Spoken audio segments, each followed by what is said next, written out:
O ajustador de passos é um acessório desenvolvido pela Thorian para criar resistência sobre os movimentos de passada e deslocamento. Fixe uma tornozeleira e depois a outra.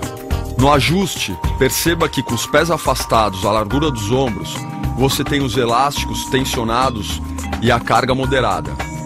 Atenção à postura. Mantenha os joelhos na linha dos ombros. A região abdominal ativada e contraída e a cabeça alinhada ao tronco. Transfira o peso do corpo para a ponta dos pés, aliviando o calcanhar. Agora, vamos aos movimentos.